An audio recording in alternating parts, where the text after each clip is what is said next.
मौसी। तो अब हम जा रहे हैं चित्तौड़गढ़, तो अब आपको मिलेगा वहाँ का व्लॉग।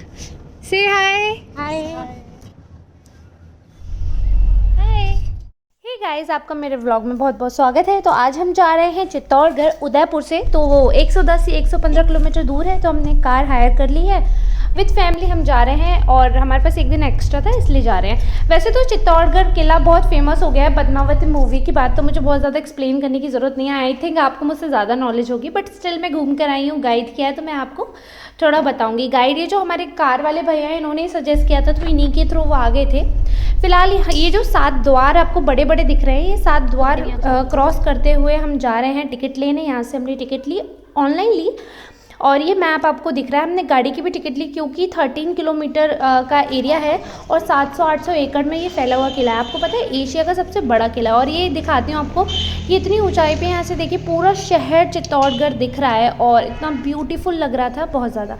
तो चलिए आप गाइड की बातें सुनते हैं। ये एक माउंटेन के ऊपर बना हुआ एशिया का बिगेस्ट फोर्ट है, जो जमीन तल से 580 फीट की हाइट पे है और 700 एकड़ में ये किला फैला हुआ है। इसके चारों तरफ ऊपर से जो आपने दीवार देखा था, इस दीवार का पूरा सर्कल बना हुआ है। 13 किलोमीटर का ये पूरा सर्कल है। इसका आप एरियो करें हेलीकॉप्टर से देखें, इसका जो शेप दिखाई देता है, एक फिश होता है ना, मछली के आकार में ये किला दिखाई देता है, जो इस तरह से दिखाई देता है। इसके आज के टाइम में 3 पार्ट बने हुए हैं। एक साइड किले पर आबादी रहती है, ये भारत का सबसे बड़ा लिविंग फोर्ट है। 5000 लोग किले के अंदर अभी रहते हैं। ये जो नीचे कोई बस्ती दिखाई दे रहा है ना आपको, ये पूरा 5000 लोगों का बस्ती है। और उधर कोई और लास्ट वाला डियर पार्क है, जिससे अभी बट करेगा फॉरेस्ट का एरिया। अभी आप किले के अंदर आए थे, आपने गेट क्रॉस किए थे, इन्हें वो तो टोटल 7 गेट बने हुए थे। ये इस बेस पे थे इस किले के राजा सूर्यवंशी राजा थे, और सूर्य की राइडिंग के लिए जैसे 7 हॉर्स होते हैं, इसी बेस पे ये 7 गेट बनाए गए थे। लेकिन ये किले का बैक साइड था। यहाँ से हमारी वो बैक साइड थी, फ्रंट साइड आगे है, क्योंकि यहाँ पर सूर्यवंशी राजाओं ने राज्य किया है, तो इसलिए वो मानते थे कि पूर्व की साइड मेन गेट होना चाहिए। यहाँ पर ऐसे बहुत सारे घोड़े और फोटोग्राफर्स मिले थे, राइड के अलग रुपए थे। हाँ। मैंने इसलिए किया क्योंकि मुझे इस बार सारे फन करने थे जो पिछली बार मैं छोड़ कर आई थी, तो इसलिए आई एम डूइंग एवरीथिंग। हर पागलपन कराया मैंने, आप देखना आगे।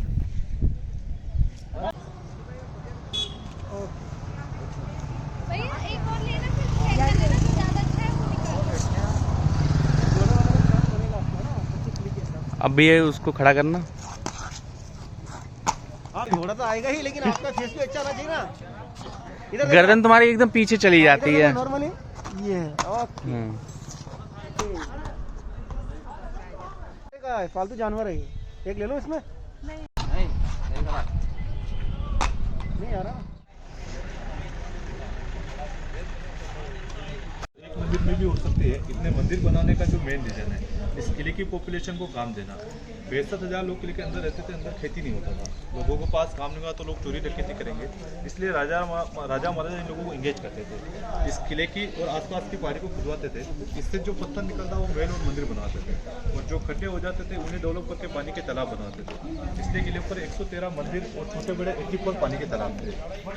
500 साल से मेंटेन। देख रहे हैं आप, ये मीराबाई का मंदिर है, इसमें मीराबाई पूजा करती थी। वैसे तो इस किले में 113-14 मंदिर थे और कम से कम 80-90 इसमें पानी के कुएं थे, बट जो औरंगजेब आए तो उन्होंने सब कुछ तोड़वा दिया था, तो बहुत ही कम मंदिर बचे। और यहाँ तक कि किला भी काफ़ी टूटा फूटा है, इसकी मरम्मत नहीं हुई। 1500 साल पुरानी कहानियाँ इसमें दबी हुई हैं। तो एक कहानी उनमें से एक है कि यहाँ पर मीराबाई आती थी, वो बैठती थी, वो पूजा करती थी। मैं आपको क्या बताऊँ, यहाँ इतना सुकून था ना, इतना सुकून, वो चीज़ हम डिलीवर नहीं कर सकते वहाँ से, बट आप देख सकते हो ना, इतना खूबसूरत ये आपको दिख रहा है मंदिर। और जिस हिसाब से उस समय होगी एकदम सुकून शांति, तो देखिए आप कृष्ण जी की मूर्ति, इनकी पूजा करती होंगी। मूर्ति शायद बदल गई है, बट कृष्ण तो कृष्ण है, तो इनकी पूजा होती थी। ये ऊपर की कुछ बनावट है, मैंने इसकी रिकॉर्डिंग की ताकि आप देख सकें। उस ज़माने में भी सुंदरता को मतलब देने के लिए, जबकि बहुत कुछ था नहीं, फिर भी आज अगर पहले से हम कंपेयर करें तो आज कुछ नहीं है, पहले बहुत कुछ था, कितनी सुंदर चीज़ें थी। आज तो कोई ऐसी सुंदर इमारत नहीं है, आज तो सिर्फ घमंड की इमारत है। फ़िलहाल मैं आज से ना जुड़ के मैं पीछे यानी कि पुराने कल से जुड़ना चाहती हूँ। ये जो भी यहाँ पे रहते थे उनसे जुड़ी हर कहानी सुनना चाहती हूँ, बट वो मुझे क्या, वो तो गाइड को भी नहीं पता सारी कहानियाँ, यहाँ पर इतने राजा रहे हैं, आप सोचिए। तो फ़िलहाल अब दर्शन कर लिए हैं, अगली जगह चलते हैं। तो ये फ़ोटोग्राफ़ी के लिए भैया ने हमें कुछ फ़ोटोज़ दिखाए और मुझे लगा कि मुझे तो ये ज़रूर करना है, मीन इट्स फ़न। तो चलिए चलते हैं और देखते हैं क्या है। कपड़े सिलेक्ट करेंगे, ज्वेलरी सिलेक्ट करेंगे और फिर फ़ोटोशूट करेंगे। तो आप देख सकते हैं फ़ोटोशूट के लिए एंट्री इतनी सुंदर है। यहाँ पे घोड़े खड़े हैं, ये तो नकली हैं बट इनके आगे जो है वो असली है। वो आपको दिख रहा हो शायद, उसकी पूंछ हिल रही है और वो ऊँट भी असली है। तो काफ़ी कुछ असली भी है। तो पहले हम कपड़े सिलेक्ट करते हैं, फिर देखते हैं क्या होगा। हे भगवान, कितने सारे कपड़े हैं। चलो मैं तो जा रही हूँ सिलेक्ट करने। कोई मेरी वीडियो बनाओ।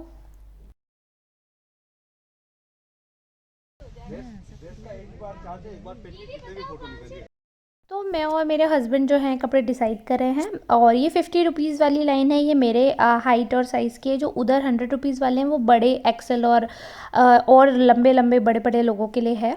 बड़े इन द सेंस फिज़िकली मैं बोल रही हूँ। और उधर बच्चों के भी जो थोड़े बड़े बच्चे हैं उनके लगे हुए हैं और मेरे साइड में छोटे बच्चों के लगे हुए थे। और मैं 5'3" की हूँ तो मेरे लिए वो हाइट ठीक है। साइड में पूरी ज्वेलरी है, वो 50 रुपीज़ में पूरा तैयार करके आपको देंगे। और कुछ फ़ोटोज़ के लिए लेते हैं वो, मतलब 10 to 15 मिनट्स के लिए आपको वो ड्रेस वेयर करने देते हैं। और बट मैं हूँ, मैंने बहुत सारी रील्स बना ली और अब आप देखना हम बहुत सारी रील्स बनाने जा रहे हैं।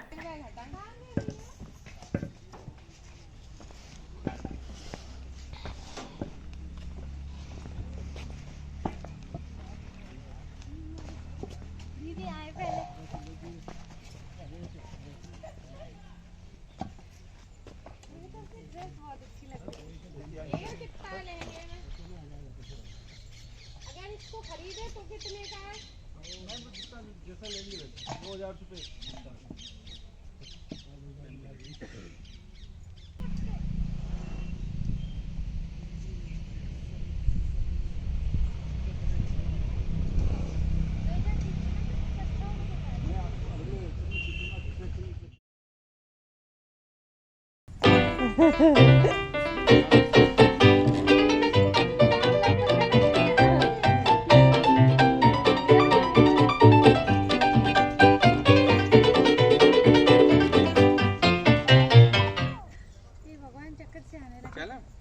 तो यहाँ पर मेरे हस्बैंड का फ़ोटो दोबारा खींच रहा है क्योंकि इनको वो वाला फ़ोटो पसंद नहीं आया था। तो इन्होंने कहा मैं दोबारा खिंचाऊंगा। तो लगे हाथ यहाँ पे ऊँट भी दिख गया, इतना सुंदर सजा था। तो उसके साथ भी हमने सोचा हम फ़ोटोग्राफी कर लेते हैं। वैसे भी बहुत रेयर होता है कि ऊँट हमें मिले, बट राजस्थान में आओ और ऊँट ना देखो तो फिर कुछ अधूरा अधूरा रहता है। तो मिल गया, बट देखो ना मुझ पर कैसे घुरा रहा है। फिर मैंने देखा इसकी चोट लगी हुई है। मुंह के पास मत आना।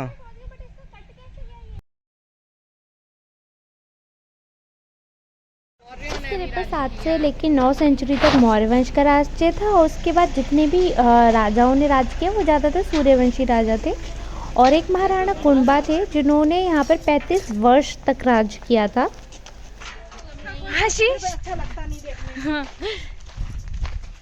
ये हाथी है। हेलो हाथी। ओह, तुम्हारी आंख में छेद है। आपको पता है ये सब हाथी और वगैरह वगैरह की जो भी यहाँ पे मूर्तियाँ हैं वो सब सिंगल स्टोन से कार्व की गई। आपको पता है यहाँ पे 27 बार मुग़ल बादशाह ने जो हमला किए थे उसमें से 24 बार राजपूत जीत गए, लेकिन 3 बार नहीं जीते। उन 3 बार में से 2 बार में ऐसा हुआ कि रानियों ने जौहर किया। और उन 2 जौहर में से हमें एक कहानी पता है रानी पद्मावती जी की। बनाया था ना उन्होंने। विभाग आया था, राजपूतों के शमशान में जो मंदिर दिखाई दे रहे थे इनके लिए खुदाई की थी। तो बहुत बड़ी मात्रा में यहाँ से राख हड्डी ज्वेलरी वगैरह देखने मिली, जिनकी जांच की गई तो वो फीमेल के पाए गए। देखिए हमारे गाइड सर ने बताया कि खुदाई करने पर हमें मालूम हुआ था कि यहाँ पर जौहर हुआ, तो इसलिए ये इसको गार्डन में ही कन्वर्ट कर दिया गया। क्योंकि पहली बात तो ये सती प्रथा के खिलाफ है हमारा समाज, इसलिए हम लोग उसको गार्डन में तब्दील कर दिया। और ये सारी अफवाहें हैं कि हम लोग जा सकते हैं या गुफा बनी हुई है जौहर कुंड में या आज भी है वो, अब कुछ भी नहीं है, उसके ऊपर गार्डन है बस। हाँ, जगह यही है। 1534 के अंदर जब गुजरात के बहादुर शाह ने आक्रमण किया तो उस टाइम पे इधर में महाना सांगा की वाइफ थी रानी कर्णावती। उस टाइम पे रानी कर्णावती की रक्षा के लिए या कोई नहीं था, तो उस समय क्या रानी कर्णावती ने अपनी रक्षा के लिए हुमायूं को राखी भेजकर संदेश भिजवाया था। लेकिन उस टाइम पे हुमायूं को आने में 2 दिन का विलम्ब हो जाता है। तो गुजरात के बहादुर ने इस किले को जीत लिया था। तो इसी फोर्ट के अंदर रानी कर्णावती ने 13,000 दासों साथ में जोड़ किया था। और किले के अंदर जो लास्ट आक्रमण किया था 1567 में अकबर ने जब इस फोर्ट के अंदर आक्रमण किया, महाराणा प्रताप के फादर थे उदय सिंह जी, वो यहाँ की राजगद्दी पे थे। तो उस टाइम पे उदय सिंह जी यहाँ की राजगद्दी अपने सेनापति जयमल और फत्ता को सौंपकर उदयपुर चले जाते। फिर बाद में वो उदयपुर सिटी बसाते। पहले यह चित्तौड़गढ़ मेवाड़ का कैपिटल था, लेकिन जब महाराणा उदय सिंह ने उदयपुर सिटी बसाया, मेवाड़ का कैपिटल चित्तौड़ से हटाकर उदयपुर शिफ्ट कर दिया। इसलिए आज भी आके वंशज अरविंद सिंह जी, महेंद्र सिंह जी, जो महाराणा प्रताप के वंशज है, वो उदयपुर सिटी पैलेस में रहते हैं। जो उदय सिंह के सेनापति थे तीसरे अटैक के समय में, इन्होंने अकबर को 4 महीने तक इस किले के अंदर आने नहीं दिया था। और लास्ट में जब ये लड़े थे, इतना जोरदार लड़े थे, जिस तरह से आप किले ऊपर चढ़ के आए थे, वहाँ पे एक तरह से खून की नदियाँ बहने लगी थी। जब ये दोनों वीर गति को प्राप्त होते हैं, इनकी वीरता को देखकर अकबर आगरा फोर्ट के बाद वो स्टेचू बनाता हाथी के ऊपर, वो जयमल सिंह और फतेह सिंह के बनवाता है। इनको औरंगजेब बाद में तुड़वा देता है। उनका हवेली है, ये भी पूरा खंडर हो गया। अभी ये जो सामने टावर आप विजिट करते हो ना, इसे बोलते हैं टावर ऑफ विक्ट्री, मीन्स विजय स्तंभ। टावर को बिल्ड करवाया था राणा कुंभा।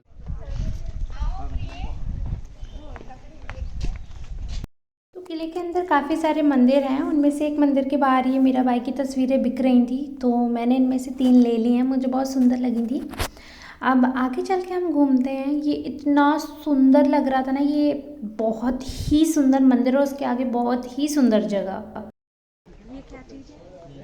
तो आप देख सकते हैं, ये है बहुत सुंदर सा इलाका, जो कि ये जो जल का कुंड है महाराजा कुंभा ने बनवाया था। बाउंड्री आपको दिख रही है, ताकि जल का जो लेवल है अप हो तो वो वेस्ट ना हो, आई मीन पूरा वैसा बह ना जाए, तो थोड़ा बाउंड्री कर दिया था। और ये एरिया बहुत स्लैंटिंग सा है नीचे। और हाँ, this is the lowest point of this fort. तो हम इसलिए नहीं गए, बहुत ही टेढ़ी सी सीढ़ियाँ, मतलब एकदम खड़ी खड़ी सीढ़ियाँ हैं, वापस आने में हम बहुत थक जाते हैं, इसलिए नहीं गए थे। और ट्रैवलिंग के बाद रेस्ट नहीं लिया था, तो इतना एनर्जी नहीं थी कि हम इतना कर पाते। व्यू तो हमें ऊपर से दिख गया था, तो वी इग्नोर्ड इट। और हाँ, एक चीज़ आपको सजेशन देना चाहूँगी, अगर आप चित्तौड़गढ़ किला आने वाले हैं तो प्रेफरेंस ये रखिएगा कि सर्दियों में आप यहाँ पर घूमने आएँ, क्योंकि शेडिंग पार्ट कम होता है, आपको वैसे जलना बहुत होता है, स्ट्रेट धूप होती है आपके ऊपर पूरे टाइम, तो बहुत ज़्यादा गर्मी लगती है। अब सर्दियों का मौसम है तो हमें उतनी गर्मी तो नहीं लग रही, बट हाँ ठंड भी नहीं लग रही है कि हमें जैकेट वेयर करना पड़े। और हवा में थोड़ी बहुत ठंड तो होती है, उस हिसाब से कपड़े पहन कर आएँ। बट हाँ, राजस्थान में जैसे कि आप जानते हैं कि दिन में गर्म रहता है पर रात में ठंडा रहता है, तो वो है, तो जैकेट वगैरह आप अपनी साथ लाएं। बट ये है, प्रेफरेंस इसलिए रहता है क्योंकि टीका टिक दोपहरी में गर्मी में अगर आप मतलब विंटर्स में आएंगे तो वो आपका जो है ना, वो अच्छी लगती है धूप आपको। गर्मियों में वो धूप आपको वो मज़ा नहीं देगी। एक तो हिस्ट्री किसी को नहीं पसंद है तो वैसे ही बोरिंग सब्जेक्ट है, आपको बहुत ज़्यादा इंटरेस्ट नहीं आएगा। मॉन्यूमेंट घूमने में तो मज़ा उन्हीं को आता है जिनको हिस्ट्री में इंटरेस्ट हो। तो अब इस रास्ते से होते हुए हम जा रहे हैं एक और मंदिर की तरफ, तो देखते हैं आगे क्या है। बने रहिए आप हमारे साथ।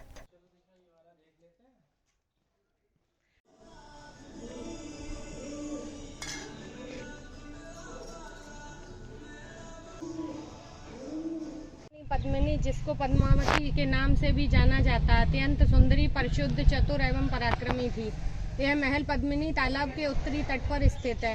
तालाब के मध्य में मेहताब युक्त प्रवेश द्वार के साथ 3 मंजिला भवन है, जिसे जल महल कहा जाता है। महल का मुख्य द्वार पश्चिम की ओर है, जिसका आंगन छोटे कमरों की एक सीधी पंक्ति में घिरा हुआ है। दूसरे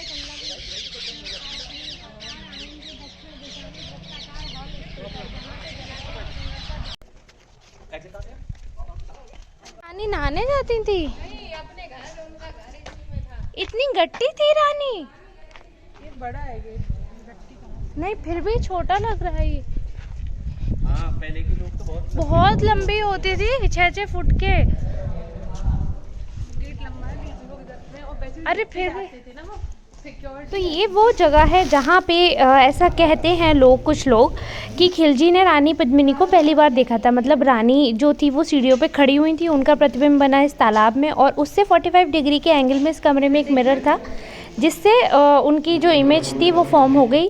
उस मिरर में इन सीढ़ियों पे खड़ा दिखाया है मूवी में भी रानी को, जबकि जो गाइड हैं और जो यहाँ के लोकल लोग हैं वो मना करते हैं कि ऐसा कभी नहीं हुआ था, क्योंकि राजपूतों में परंपरा है कि उनकी बीवियों को कोई और नहीं देख सकता।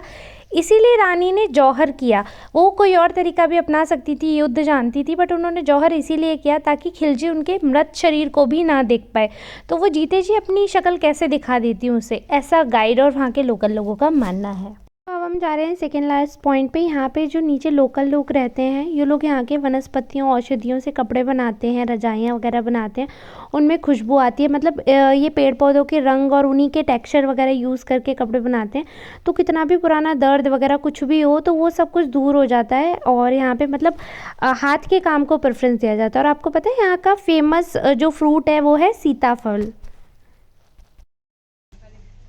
मेरी वीडियो में भैया ज़रूर आएंगे, अगर आपको अपनी शक्ल देखनी है तो दिशा दीक्षित ब्लॉग्स देख लेना भैया।